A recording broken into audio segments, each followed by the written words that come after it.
Welcome to the Independent Dealer Podcast with hosts Luke Godwin and Jeff Watson, a podcast by dealers for dealers. Here we go. Hello, welcome to this episode of the Independent Dealer Podcast. Hope everyone is doing happy and healthy things this week, having a great time. We're in the midst of tax season, Luke. How are you guys doing there at your place? How are sales? What's happening? Sales have really picked up, Jeff, to start February. December was January was a little off, but this month we really seen a pop. And I think finally we have our sales staff back to where it should be, trained properly, and everybody's kind of pointing in the right direction. Now, again, we had some more employee turnover last week, which nobody likes it. But sometimes when you know someone's not right for a job, you got to challenge them, and luckily at sometimes they quit before you get too invested in them. And we found ourselves in that position last week. And you know, sometimes just having a tough conversation with an employee will fix a lot of problems. Yeah, that's so interesting. For us, obviously our tax time has been good. We've done, I think I looked at the board the other day, probably 15 tax filings through TaxMax. Good. So we've got quite a bit of some deferred money, some refund advances. So that the TaxMax program has definitely carried us through the last month or so. Things slowed down a little bit this week, partially because we're so darn empty up front, man. I'm struggling to find inventory, but I wanted to make a point. When you talk about finding the right person, I think I hear a lot of conversation, and as an employer of about 10, we have 12 people here. If they jump the minimum wage to $15 an hour, I don't think it would affect me. I don't know. Are you finding people to work at your dealership for less than $15 an hour? So yes, it's going to affect us. I will tell you where it will affect us. It won't necessarily affect us on the front end side. But your lube tech can't make $15 an hour. Most of your detailers are not going to make $15 an hour. Really? Yeah. So, but you pay yours per job, so that wouldn't be affected, right? Or is no? Of course, because you've got to have an effective salary of $15 an hour. So it will affect like your training positions. They won't exist anymore, which hurts. I think you will lose that portion of your employees. For sure. And my argument is this. I just think that I can't get someone to respond to an and that's worth anything for less than $15 an hour right now. And that's the job market. And maybe that'll change as people decide to go back to work and unemployment runs out and their stimulus money is dried up, and maybe the job market will become more competitive. But right now, man, I can't get anyone with 2 cents and any wit to show up. Well, hiring is always hard, and it's getting increasingly hard. And I think the $15 hour minimum wage would make it that much harder, because I think it's just, I'm not a proponent of it.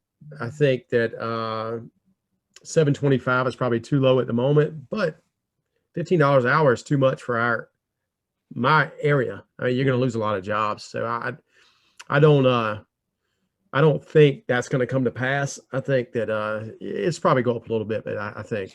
Yeah, I just can't imagine. I mean, I'm sure you just cut everyone back to part-time, right? I don't know what the specifics are of this is going to be, but you just say, hey, all right, sorry, man, $15 an hour. If you're full-time, I got to cut you back to part-time, keep you at 12 or 10 or whatever you got them at. I think what happens though is you raise your minimum wage and everyone argues all you're going to do is increase the cost of everything, right? So your burger now is $2 instead of $1 and all these things. Now, I think that same issue comes into play when you're talking about pumping a bunch of money into the economy, and we see it with cars. And is that something as dealers we just need to get used to? Like, I think right now everyone's accepted the fact that there is no cash for clunker. No cash for clunker car out there, right? There is no $3,000 buy. They just don't really exist. Like a car is worth $5,000 and then it's worth nothing, basically. And that's exaggerated, but yeah, we just got to be okay with the fact that we're not going to be buying stuff like we used to at the auction. Things are just going to be inflated. Well, I think right this second we have a perfect storm for car pricing. So what happened, of course, when all this started, prices just went down tremendously. I think they dropped, in my opinion, 30% overnight. Then we saw a 30% increase in a very short period. And then we saw another 30% increase. And that came from demand because of all the stimulus. And it came from a lack of production on the new car side. And so what we're seeing again, if you haven't noticed, is manufacturers are running out of chips to manufacture cars. So Ford has already introduced a 20% reduction in the F-150 over the next amount of time. I can't remember what the specifics were, but that's going to be a big deal. If we can't produce the new cars, then we have really, really big issues on the used car side. Mm-hmm. And so you think that it's a perfect storm of both limited supply at the auction, which I don't know that I see. My auction's still running as many cars as they've ever run on a Friday and a Thursday and a Tuesday. But you're saying the demand's higher. And I'm saying when you get the trifecta of just straight up inflation, there's just more money in the market. There is inflation. And if you look, I had this I had this discussion with some friends Saturday night at a party, and we were talking about, economists say there's no inflation. Well, I went back and talked about the inflation I've seen. So in 01, I'm just going to give you this example. In 01, right after 9/11, Ford and GM and a lot of manufacturers introduced 0% financing. First time they'd ever done that. And I can remember this for a fact. A brand new hard-loaded Suburban, because I was going to buy one, was $36,000. And the reason I remember it being $36,000 because it was going to be $1,000 a month for 36 months. That's what I remember it being. And I decided not to buy one at the time. But that same hard-loaded Suburban now, it has more features than what that one did now, is almost $100,000. So if you just look in 20 years, so you're talking about a 200% increase in the price of that car. There's been inflation. I think the car industry has seen probably more inflation than any other industry out there. Do you see that? Yeah, I mean, I'd say a lot of them have seen it. For my neighborhood, I mean, housing market has definitely seen it. I mean, so I think you could put that across a lot of different asset classes of things that just, I mean, new ATVs, new boats, all these things that are manufactured. And you can't argue that their products have gone up that much, the cost of materials, the cost to make a new Suburban. And to that point, if your new Suburban is now 80 or 90 grand hard loaded, what does that mean for your 3 or 4 or 5 or 10-year-old Suburban? That just means there's more room to keep. It's not going to be depreciating as fast because it's not being pushed down by the new car prices. I mean, just look right now. Let's look at let's say we were looking at a 13 Suburban right now, hard loaded with decent miles. Let's say it's an LTZ with 80,000 miles. That truck's going to, at the auction, do 18 to 20 grand probably, if it's the right color combination, a Southern car. So that same car, if you look 7 years back, that car was bringing $6,000 to $8,000. So there's been that big of an increase in the used car market because of new car pricing. So everybody always complains about auction prices, Jeff. I've been buying cars since I was about 12 or 13 years old. So I'm getting about 30 years into buying cars and selling cars at auction. Cars always bring too much when you're trying to buy them and not enough when you're trying to sell them. Just the way it is. It's psychological. It is the fact we're in that market. People pay more for cars now than they did, years ago when it comes to the retail side. So have your margins changed? Probably not. The percentage of profit has changed because the cars have gone up. But I think you got to pay what you got to pay to get the cars, but you can't go crazy.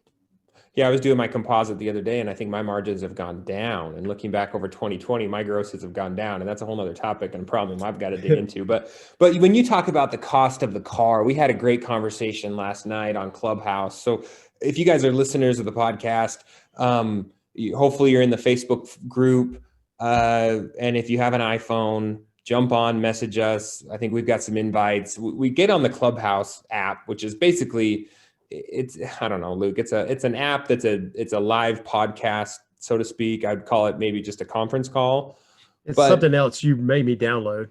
I don't know, man. Yeah. So, but it's fun because we get in there and we chat with a group of dealers, and you can have these kind of impromptu conversations about what's going on this week or this day or this hour, as opposed to you guys listening to us rant on something. Then you can't yell back at us when we say something stupid. In the Clubhouse, you can actually chime in and say, "Hey, Jeff, you're totally wrong. Get your head out of your ass." And so that's the fun part about the Clubhouse app. But anyways, we had an interesting conversation, and it tied together a few things for me. We get so pissed, or dealers can get angry at Cox Automotive or cars and think they've got this monopoly and that they are paying these ridiculous fees and that the prices are inflated. And then I tie that together with there was a post in the another group about this big wholesaler guy. He's out east, and he's like the number one wholesaler in the entire world ever. And he gets all pissed that a Cox employee goes around his back and tries to steal a new car store from him, and says, "Hey, new car store, did you know that you can just go straight to Manheim Express and list all these cars, and you don't need to go through this third party guy to bring your cars to our auction?" Because we know that's where Mr. Third Party's getting them from, right? Is that Hollinshed got mad about that? Yeah. Oh, yeah. And justifiably, I mean, sure. They're trying to go around him. I get it. He built them, but at the same time, they built him. He made all his money arbitraging between the dealer and the auction. And I think he buys quite a few off the street. But anyways, technology is cutting out the middleman, right? That's what Tesla wants to do. They want to go direct to consumer. It always has. Carvana wants to use technology to cut out the physical dealerships. Manheim would cut us out in a second if they could sell directly to the public, which they are probably going to do through the acquisition of Vroom or Carvana or whatever they decide to do down the road.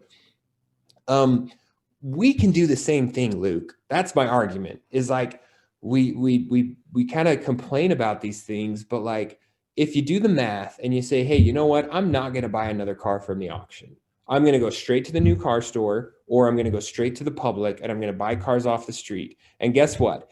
If I can buy 10 cars off the street and I can save myself an average of $300 in a buy fee, that's $3,000 a month, a week that I would save in buy fees alone. That pays for one full-time guy or two full-time guys to drive the streets with a briefcase full of cash and a trailer on their truck and just buy cars off the street. They get to drive them. They get to check them out. They get the history on the car. They get all the owner's manuals and all the maintenance records. Like, how does that not make sense? It doesn't make sense for many reasons. I'm not saying you can't incorporate it into your buying model, but I doubt in a market of, let's say there's 500,000 people within 20-mile radius of my office, how many cars a week are going to fall into the category that I buy and an actual consumer wanting to take a price that makes actual sense?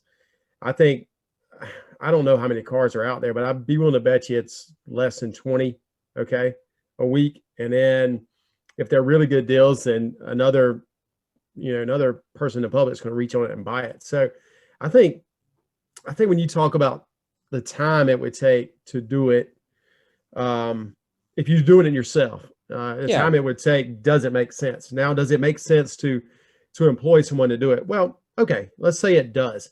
First of all, you got to train that person how to buy cars, which is going to take time. You've got to pay that person during your training. Then I think you'd have to pay that person per car bought. Right. Which you're running a business, right, Luke? Yeah. I mean, I just think there's a lot going on there. Can it be done? Sure, it can be done. I think you'd have to have multiple people in a location buying cars daily, and all they do is just ring the phone. And then this is the one key, I think, to all this.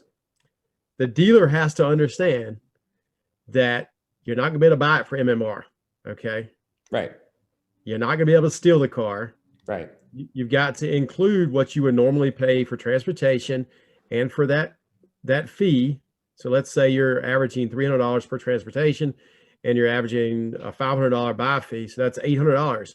You're going to have to tack that on to what you normally would pay for that car to get that car bought. So are you going to save any money? Yeah, I don't know. You're paying private party at the auction right now anyways, right? Probably. So Yeah, I'm so not. you tack on fees, you tack on transport, and guess what? You saved yourself $500 on recon because you actually got to drive the car. You weren't trusting some Yahoo's condition report that it's a No, no. 4.0 when it's really not a 4.0, you know? But that I'll go back. That condition report has nothing to do with the mechanics of the car. So if you bring that car into your dealership, it's going to probably need tires. It's going to probably have an Well, you oil bid leak. that in the It's going to probably price, right?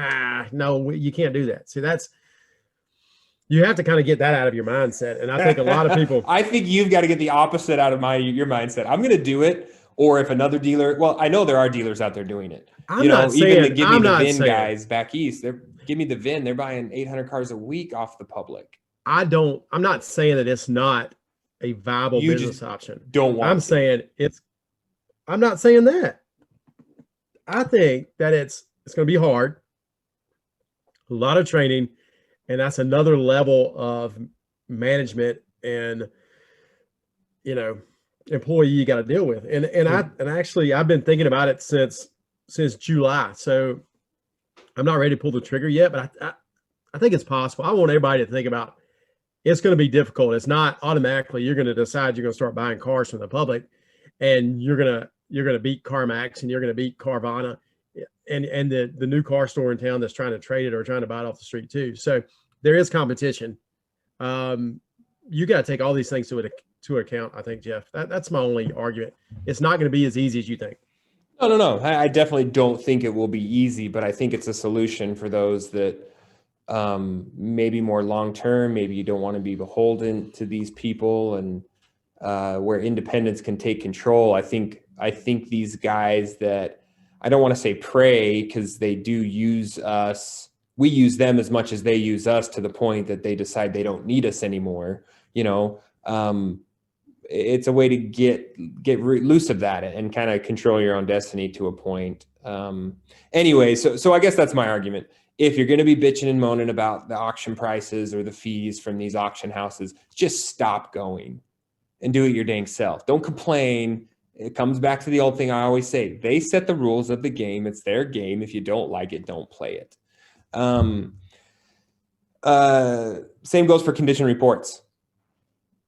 Their game, their condition report. Anyways, just sick of people complaining. Luke, back to the Clubhouse thing and the in-person and the digital get-togethers. I know NADA is going on right now, digital convention. Everything I hear in the Clubhouse app about it is it's a complete flop. It's like a third of the normal, not even a third of the normal attendees.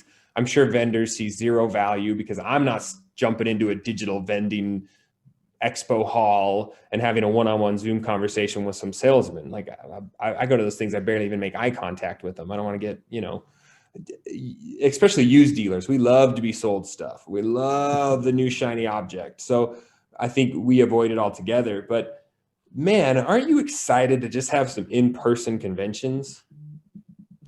Sure. I can't wait. I don't know when that's going to happen though, Jeff. If you've noticed, a certain association that some of us belong to has not announced their convention yet, and who knows when they will. NADA, if nobody's ever been, it is amazing. It is the most fantastic thing you've ever gone to, and I can see how it will not translate to virtual.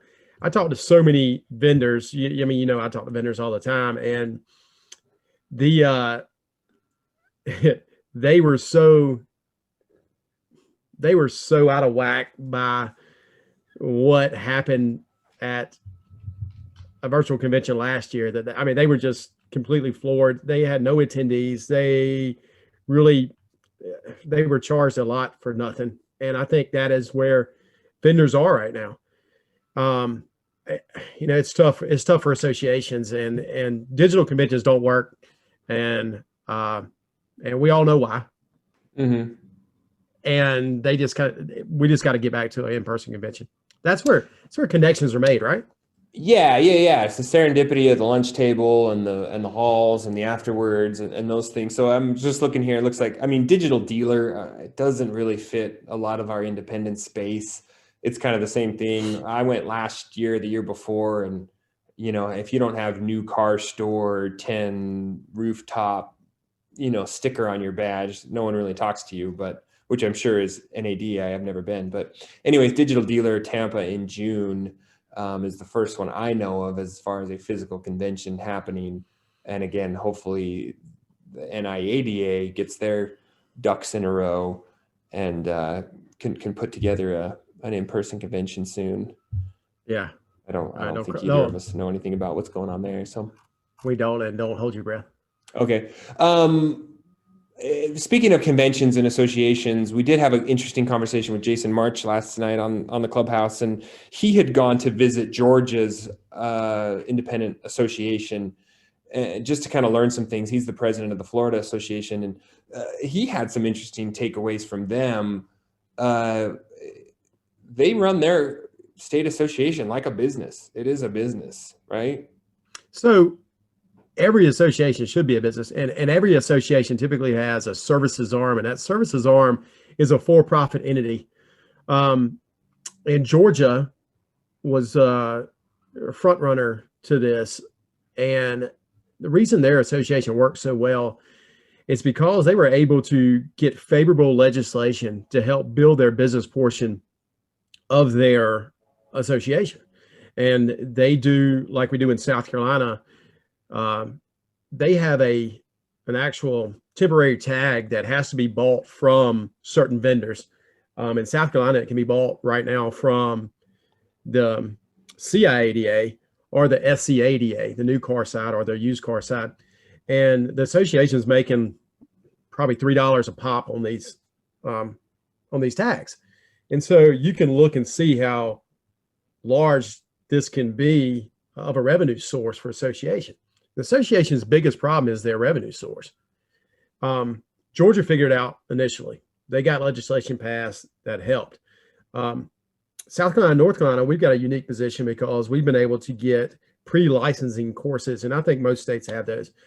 So we've gotten that portion. And in North Carolina, we've got continuing education. So these are the things that every association out there needs to lobby for, is to get a revenue source that's outside of dealers actually joining. Georgia does a great job of it. I think Texas does something to the effect. I know South Carolina, North Carolina, we have a revenue source outside of dealers, but dealers can't, on their own, we can't do it. We can't push the needle the way it should be. But with that extra revenue source, that gives us more money to spend on lobbying and getting other dealers involved. So associations are hard, I think, is the topic here. But you've got to find revenue sources outside of just dealers to make it work. Yeah, I think if you're involved with everyone who listens to this should be involved with their state association, no matter what state you're in or how active your association is. Mine here is kind of non-existent. And maybe we just haven't had a big old legal battle to kind of rally the troops and get everyone together like some of these other states have. Some point back in the day, they got attacked by some legislation, so all the dealers banded together and that association has lived on. But I know that's the case I think Texas is as strong as it is because they did some battles with the state or something. But that's what usually brings dealers out. So what happens? What happens is this: dealers, as soon as something like this starts, let's just say they were going after GPSs, which they've done in Nevada and in places like this. Well, all of a sudden, the dealers start complaining, well, why hadn't the association done anything? And what happens is the association goes, because none of you were members. We can't do anything without members. So get involved with your association, your state association, before they come after you. That's the long and the short of it. Yeah. And I think as, you support those associations, and as dealers, the ones that are doing it right, we come together to battle those battles. And we also battle the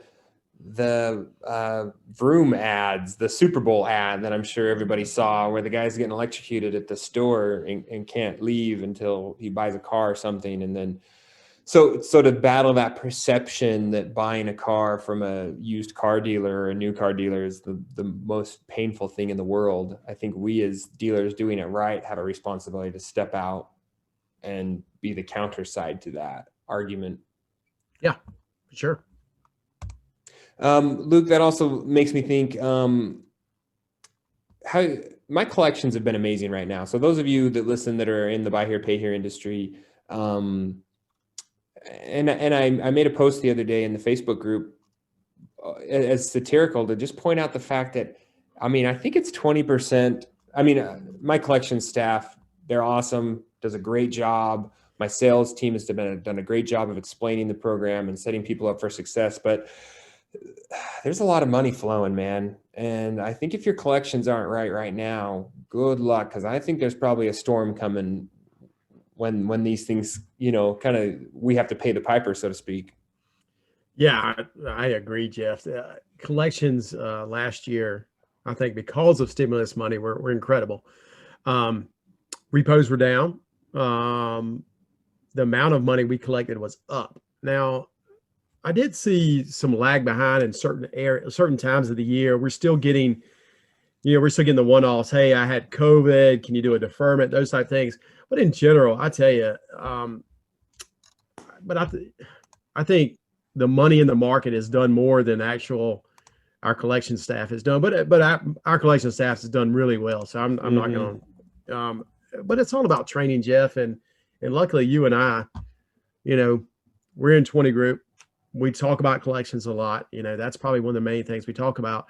And we've gone back and implemented those processes. And hey, I'm glad it works. Yeah, I think back to February, March of last year when this was kind of hitting the radar. It was scary. I remember kind of being all hands on deck, and we sat down and made a bunch of policies on how we were going to defer people and their unemployment proof. And it's funny because it was almost about this same time last year. So, kind of the same feeling in the air, weather wise and tax time wise. And so it's kind of interesting to have those flashbacks to what that was like. And so you do argue, I think we had a little bit of issues with some people that were in the hospitality industry that got shuffled around and, lost jobs or relocated or did something. But it wasn't quite as bad as we thought it would be, either by good planning or by just pumping that money. What was, I think, one thing that really led to us having strong collections last year is that we were scared. We were scared of what may happen because of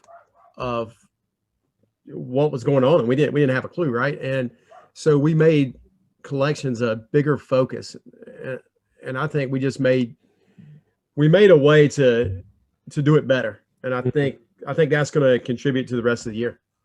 Yeah. I think part of it too is we talk about that right sizing, and we saw a post the other day in the Facebook group, and I think, I don't remember who it was, Megan maybe, was asking about what is that key hire? Who do you hire as you scale up your dealership? And it kind of had me thinking, when do you do it? Yeah. Like if I was to go bigger or take on a second location, what personality type, what skill set would I need to get there? And maybe vice versa. If things really, really hit the fan and I had to scale this thing down to half, what are those skill types and personality would I want to still be here? Yeah, in the buy here, pay here business, I think the first thing you should be hiring is a collector.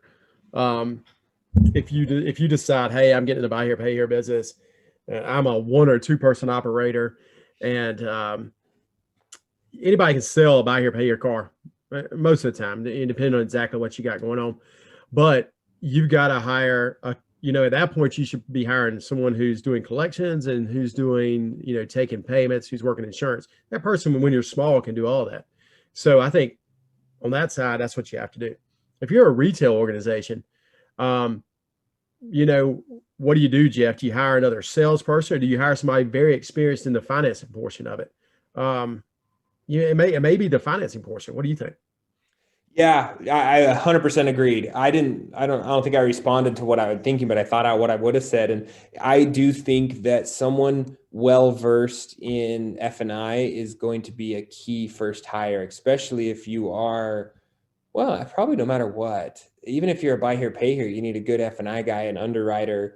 But definitely if you're prime or subprime, you've got to know the lenders. That's the only way you're going to churn cars is by knowing the lenders, by knowing what they want, knowing how to put stips together in deals that the lenders are going to like.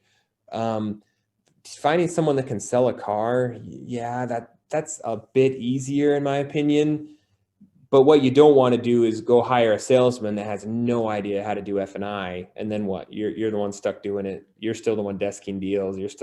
So I would say find that F&I guy that maybe has a little bit of closing skill, and can still kind of help sell a car. But that's probably been the key. I mean, my key guy here at my dealership is hands down my manager, F&I guy.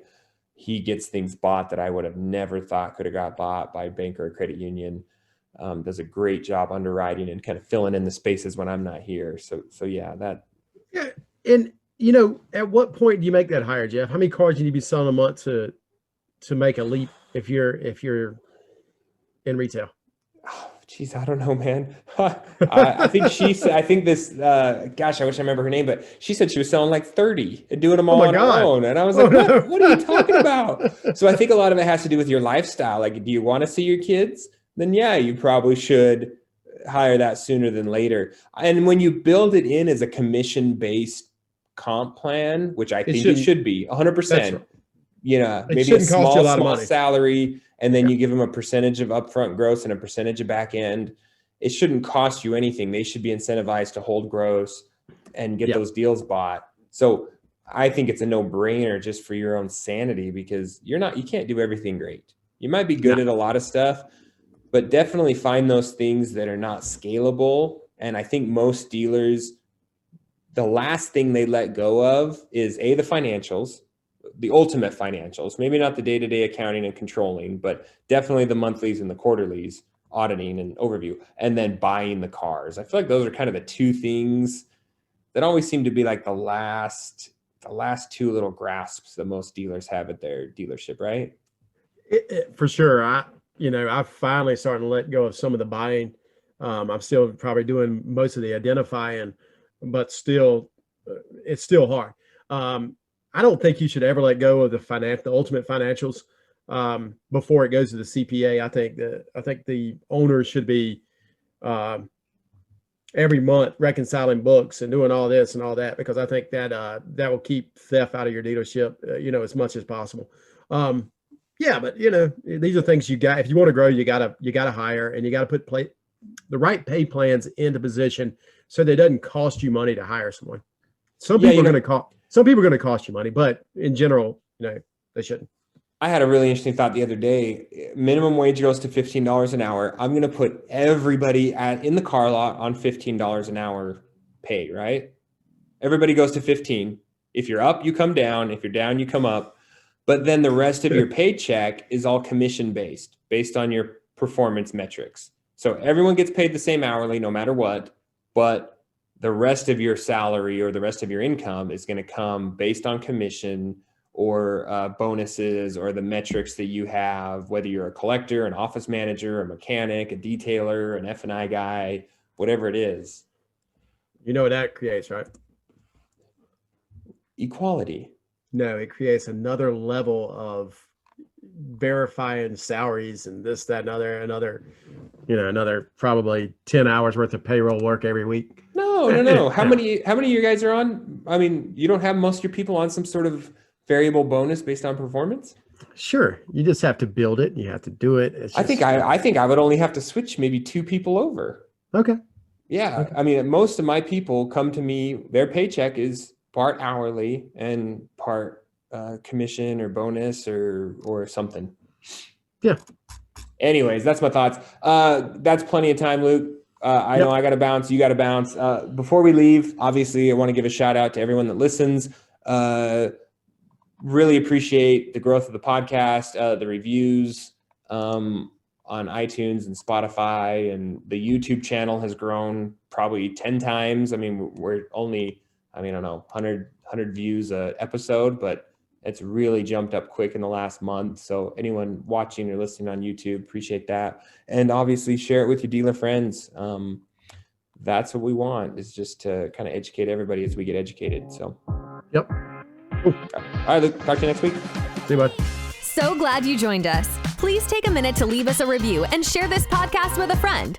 the Independent Dealer Podcast. Dealers helping dealers.